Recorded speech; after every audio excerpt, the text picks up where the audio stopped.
Hello everyone. और आज हम non homogeneous linear equation of system के कुछ और एग्जांपल कंसीडर करते हैं, जिनमें पहले वैल्यू पूछी जाती है और फिर उसके बाद हमें उसमें सॉल्यूशन पूछा जाता है। एक एग्जांपल मैंने यहाँ पे लिखा है ऑलरेडी, इसी को डिस्कस कर लेते हैं। व्हाट वैल्यू ऑफ के द इक्वेशंस, ये इक्वेशन ऑफ सिस्टम दिया है आपको, के की किस वैल्यू के लिए ये हमारा सॉल्यूशन रखेगा। ये जो सिस्टम है हमारा, के की किस वैल्यू के लिए सॉल्यूशन रखेगा और ऑल्सो फाइंड द सॉल्यूशन, और आपको सॉल्यूशन भी फाइंड करना है। कैसे करेंगे? मेथड वही होगा जो आपको बता रखा है ऑलरेडी। पहले हम के की वैल्यू निकालेंगे और फिर हम उसका सॉल्यूशन फाइंड करेंगे। तो सॉल्यूशन लिख लेते हैं। जो सिस्टम है उसको गिवन करके लिख दिया, इक्वेशन 1 डाला। पहले मैट्रिक्स फॉर्म में लिख लेते हैं। Converting the system into matrix form. Matrix form में इसको लिख लेता हूं मैं पहले एज, मैट्रिक्स फॉर्म होती है ax इक्वल टू बी की फॉर्म। तो ax इक्वल टू बी की फॉर्म क्या बनेगी हमारी? 1 1 1 2 1 4 4 1 10 और x की वैल्यू होगी x y z और p की वैल्यू होगी हमारी 1k और k स्क्वायर। अब हमें क्या करना है? मैट्रिक्स में बदलने के बाद ऑगमेंटेड मैट्रिक्स इसमें बनानी होती है। ऑगमेंटेड मैट्रिक्स बना लेते हैं नाउ।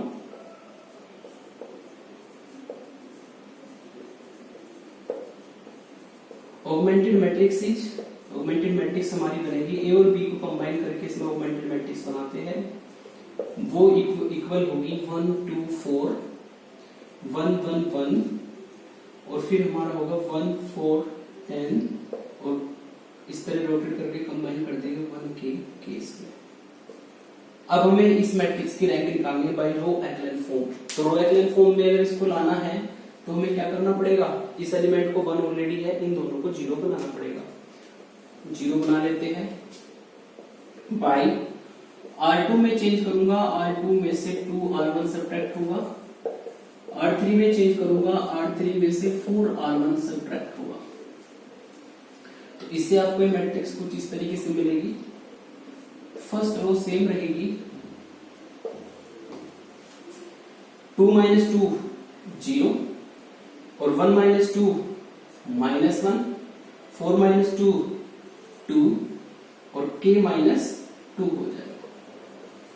तो इस तरीके से आप पहले ये निकाल लेंगे और फिर आगे हम ऑपरेशन लगाएंगे। R3 में 4 - 4 0 और 1 - 4 -3 और 10 - 4 6 और k स्क्वायर -4। इस तरीके से आपने क्या किया कि पहले इस एलिमेंट को 1 बनाया और फिर इन दोनों एलिमेंटों को हमने जीरोस में बना लिया। अब ऐसा करने के बाद फिर हम इसमें क्या करते हैं? इसको 1 बनाते हैं और इसको 0 बनाते हैं। या इसमें डायरेक्ट ऑपरेशन लगा सकते हो। कैसे लगेगा? हमने क्या किया? R3 में चेंज किया और R3 में माइनस कर दिया 3R2 को। हमने क्या किया? R3 में चेंज किया है और R3 में से 3R2 सब्ट्रैक्ट करना है। इससे 1 1 1 1 फर्स्ट रो सेम रहेगी, 0 -1 2 k -2 ये सेम रहेगा। अब 0 - 0 0 ही रहेगा। -3 और -3 इंटू -1 +3 0 हो जाएगा। ऐसे ही 6 माइनस और ये हमें यहां से क्या मिलेगा? 6 ही मिलेगा, 0 हो जाएगा। और फिर लास्ट में मिलेगा आपको k स्क्वायर -4 में से सब्ट्रैक्ट करना है 3 की मल्टीप्लाई k -2 और इसको सोल्व करके आएगा k स्क्वायर -3k और ये -4 और -4 और +6 हो जाएगा तो +2 मिलेगा आपको। यानी इसको सोल्व करके मिलेगा k स्क्वायर -3k और +2। तो ये हमारा निकल के आ जाएगा। अब इसमें हम क्या करेंगे? क्योंकि आपको पता है एक्लेन फॉर्म हमारी बन चुकी है। अब अगर एक्लेन फॉर्म बन चुकी है तो हमें ए बी और ए की रैंक फाइंड करनी होती है। अगर इस फॉर्म में देखें रैंक ऑफ ए और रैंक ऑफ ए बी ये हमारी अनइक्वल है, हमें इसका सॉल्यूशन बताना है कि सॉल्यूशन के की किस वैल्यू के लिए इसका सॉल्यूशन एग्जिस्ट करेगा। तो वो तभी पॉसिबल है जब ये एलिमेंट किसके इक्वल हो जाए, जीरो के इक्वल हो जाए, क्योंकि रैंक ए बी की ए के रैंक के बराबर तभी आ सकती है जब ये वैल्यू हमारी जीरो हो जाएगी, अदरवाइज सॉल्यूशन एग्जिस्ट करेगा ही नहीं। तो हमें लिख देना है पहले if k square minus 3k plus 2 equal to 0, अगर आप k square minus 3k plus 2 को 0 लेते हो देन इससे k की वैल्यू निकाल लेते हैं, इससे इसके फैक्टर होंगे हमारे k square minus 2k minus k plus 2 equal to 0। और इससे आपको क्या मिलेगा, इससे आपको मिलेगा k कॉमन लिया k minus 2 और -1 कॉमन लिया k -2 इक्वल टू 0। तो इस तरीके से आपको ये मिल जाएगा। ठीक है, अब ऐसा करने पर आपको k की वैल्यू मिली है। k की वैल्यू क्या है हमारी 1 और 2, दो वैल्यू k की हमारी इसमें आ जाएगी।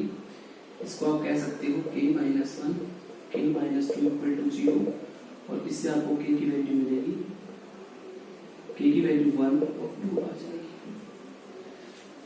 अगर आप इस वैल्यू को 0 लेते हो तब आपको इस तरीके से k की वैल्यू फाइंड हो जाएगी। अगर ये 0 लेते हो देन फिर तो AB की जो रैंक आएगी, इसको 0 लेने पर AB की रैंक 2 हो जाएगी। और चूंकि ये 0 है, A की रैंक भी कितनी आएगी 2 होगी। इस केस में हमारा सिस्टम कंसिस्टेंट होगा। और देखा जाए तो लेस देन है नंबर ऑफ अननोन से, 3 अननोन है यहाँ पर, नंबर ऑफ अननोन से लेस देन है, नंबर ऑफ अननोन से क्या है लेस देन है, देन ये therefore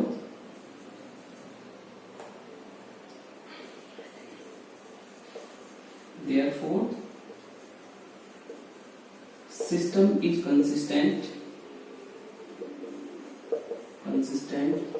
and has infinite solution. Infinite solution रखेगा लेकिन किसके लिए, फॉर k इक्वल टू 1 और 2, इन दो वैल्यू के लिए ये इनफाइनाइट सॉल्यूशन हमारा रखेगा। ठीक है, तो इस तरीके से हमने यहाँ पे देखा कि कैसे हमारा सिस्टम जो है k की वैल्यू के लिए इनफाइनाइट सॉल्यूशन रखता है। तो अगर आपने ये बता दी कि k की वैल्यू क्या है, अब हम k इक्वल टू 1 और 2 के लिए एक एक सॉल्यूशन करके निकाल लेते हैं।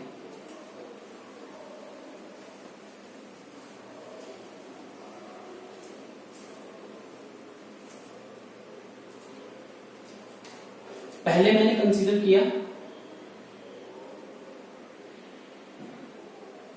इसमें जो है k स्क्वायर -4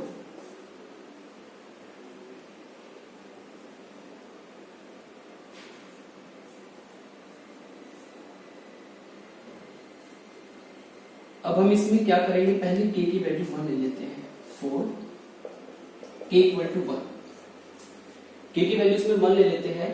अगर k की वैल्यू आप इसमें 1 लेते हो तो क्या मिलेगा आपको, ये मैट्रिक्स आपको कुछ इस तरीके से मिलेगी। ये मैट्रिक्स आपको क्या देगी, x plus y plus z equal to 1 देगी by first row.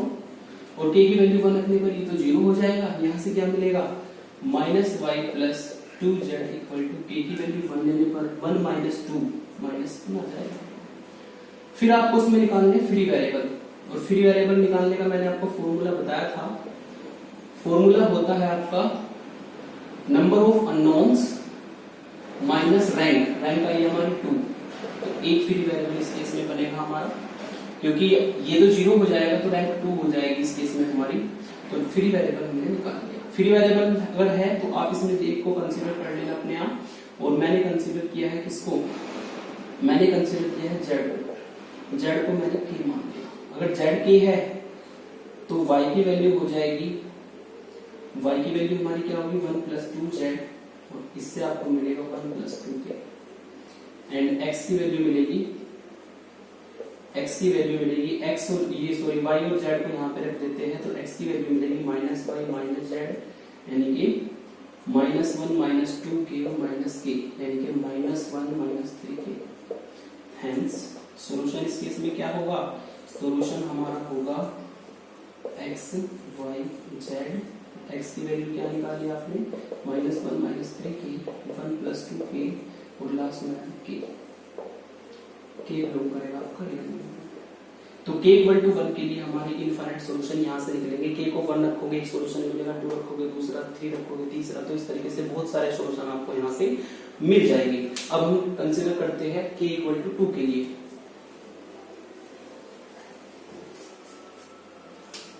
k = 2 for k = 2 तो k = 2 के लिए मैट्रिक्स रिड्यूस हो जाएगी x + y + z = 1 में, और यहां से मिलेगा आपको -y + 2z = k = 2 को रखने पर 0।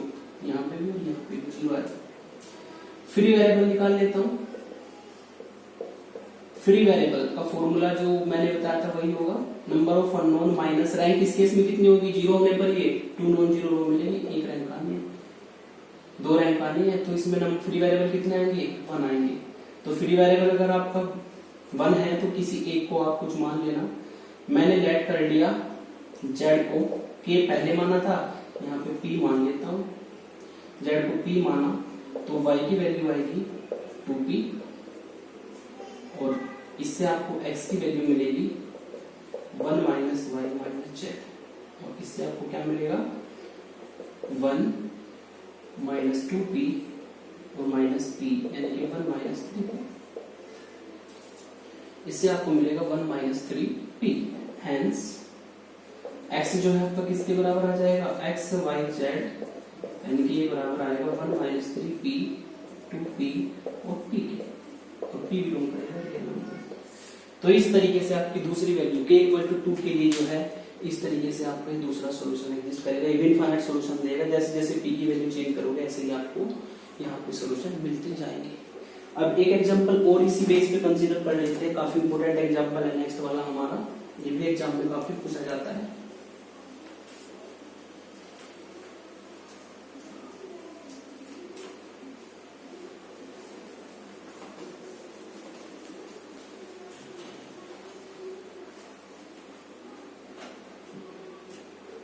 एग्जांपल है हमारा, काफी इंपॉर्टेंट है।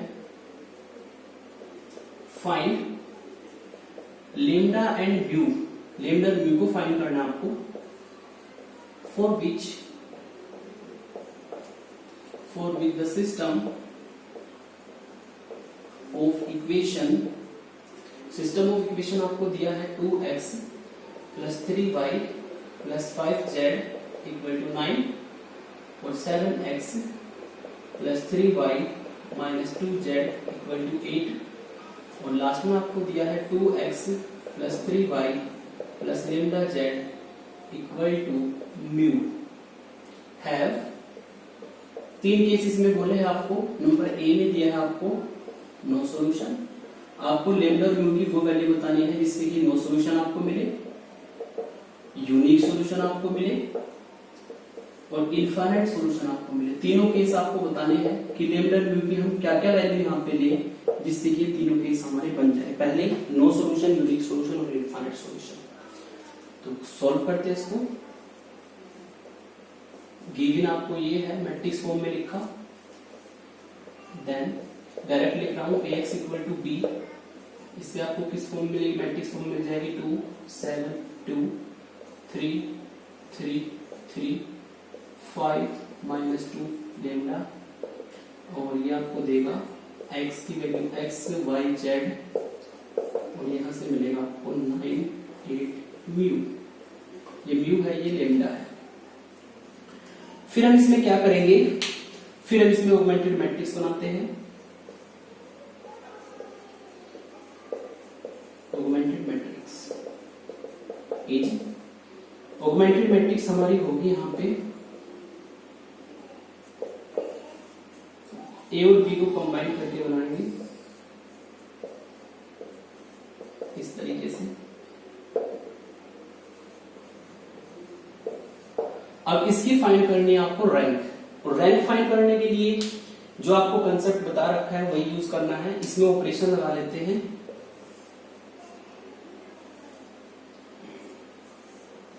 बाई, हम इसमें ऑपरेशन लगा लेते हैं और इन दोनों एलिमेंटों को जीरो बना लेते हैं। कैसे बनेगा,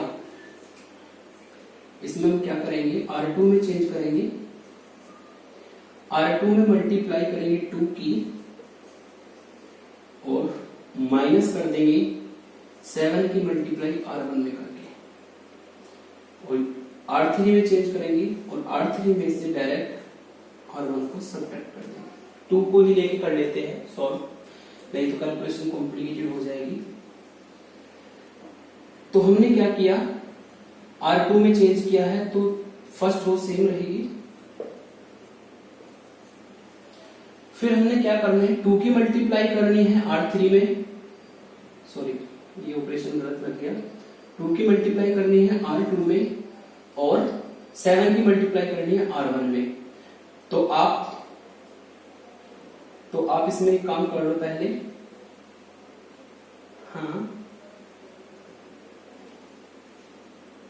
2 की मल्टीप्लाई कर लो R2 में, इससे मिलेगा आपको 14, 6 -4 और 16।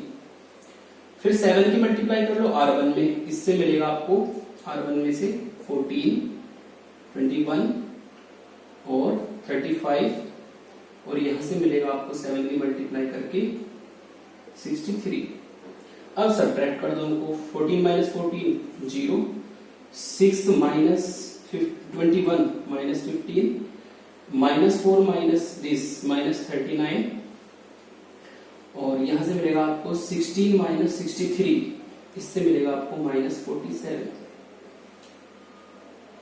तो इसी तरीके से आप नेक्स्ट रो कैलकुलेशन भी करेंगे कि R3 में से R1 को सब्ट्रैक्ट करना है, 2 - 2 0, 3 - 3 0, और ये आपको देगा लैम्डा -5, और यहां से मिलेगा म्यू -9।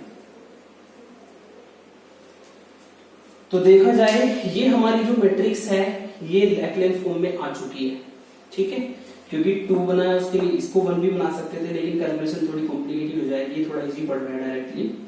तो 2 इसके नीचे 0, फिर ये एलिमेंट उसके नीचे 0, तो डायगोनल से नीचे हमने 0 बना दिया।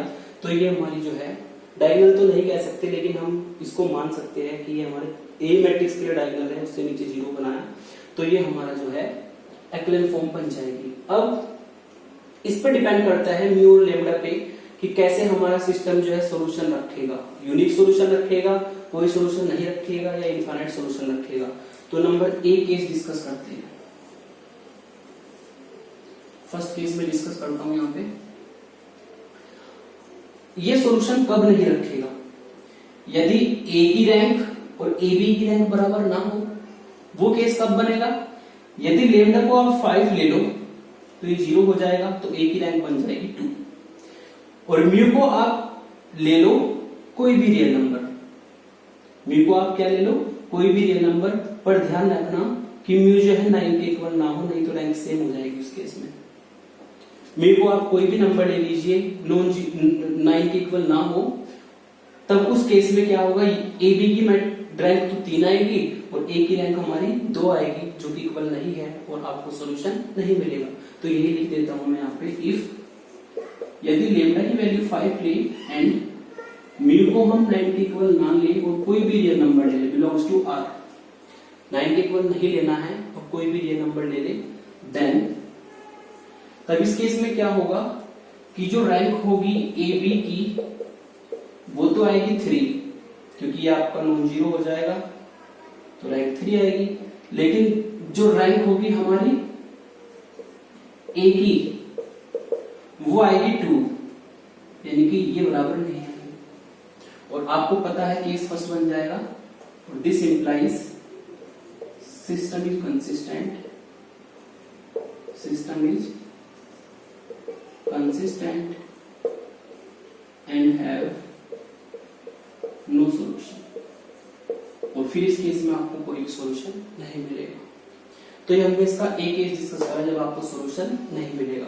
फिर हम करते हैं दूसरे केस की बात, बी वाला केस ले लेते हैं। अब इसमें हम अब यूनिक सॉल्यूशन कब हो सकता है? जब हमारी ए बी की रैंक, ए की रैंक और नंबर ऑफ अननोन तीनों इक्वल आ जाए तब यूनिक सॉल्यूशन होता है। वो कब हो सकता है?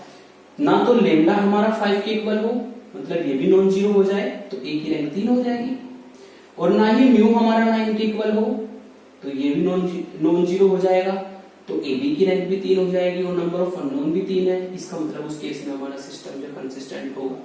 तो यही बात लिख देता हूं कि ना तो लेमडा जो है हमारा 5 के इक्वल हो और ना म्यू हमारा 9 के इक्वल हो। तब उस केस में क्या होगा? ए बी की रैंक और ए की रैंक सेम होगी और ये बराबर आ जाएगा नंबर ऑफ अननोन्स के। ये नंबर ऑफ अननोन्स, क्योंकि अननोन्स कितने हो जाएंगे हमारे? 3 अननोन्स है, 3 ही रैंक ए बी की बनेगी इस केस में और ए की रैंक भी हमारी 3 ही बनेगी, क्योंकि ये भी नॉन जीरो हो जाएगा, ये भी नॉन जीरो हो जाएगा। तो इस केस में क्या होगा? सिस्टम हमारा कंसिस्टेंट होगा और सॉल्यूशन रखेगा कैसा? And has unique solution, and has unique solution. System जो है कंसिस्टेंट और कैसा सॉल्यूशन रखेगा? यूनिक सॉल्यूशन हो जाएगा। तो हमारा बी केस इस केस में डिस्कस हो जाता है। फिर थर्ड केस लेते हैं जब इनफाइनाइट सॉल्यूशन हो। इनफाइनाइट सॉल्यूशन कब होता है? कि रैंक ए बी की और ए की रैंक के बराबर हो लेकिन नंबर ऑफ अननोन से कम हो जाए। तो वो केस कब बनेगा? जब आपका लेमडा भी 5 के इक्वल हो जाए। सी केस डिस्कस करता हूं मैं। यदि लेमडा भी 5 के इक्वल है और म्यू भी आपका 9 के इक्वल है तो ये दोनों जीरो हो जाएंगे, और अगर जीरो हो जाएगी तो पूरी रो जीरो हो जाएगी। तो ए बी की रैंक भी 2 होगी और ए की रैंक भी 2 होगी, और उस केस में रैंक ऑफ ए और रैंक ऑफ बी सेम हो जाएंगे, 2 आएगी, लेकिन अननोन तो 3 है, यानी कि less than number of unknowns हो जाएगा। तो इस केस में हमारा सिस्टम जो है कंसिस्टेंट होगा and have infinite solution, and has infinite solution. कितने सॉल्यूशन इसमें यहाँ पे एग्जिस्ट करेंगे? इनफाइनाइट सॉल्यूशन इस केस में हमारे एग्जिस्ट करेंगे। तो इस तरीके से हम इस क्वेश्चन में देखो मैंने लेमडा म्यू के केस में कैसे तीनों केस डिस्कस किए हैं। लेमडा म्यू की वैल्यू बताइए आपको कि जिससे आपका नो सॉल्यूशन हो और यूनिक सॉल्यूशन हो और इनफाइनाइट सॉल्यूशन हो। तो इस तरह के एग्जांपल 10 मार्क्स में बहुत आते हैं एकेटिव में, तो आपको इसकी प्रैक्टिस कर लेनी है। 2-4 क्वेश्चंस मैंने इस तरह के नोट्स में भी दिए हैं, असाइनमेंट में भी आपको देंगे। And thank you for watching.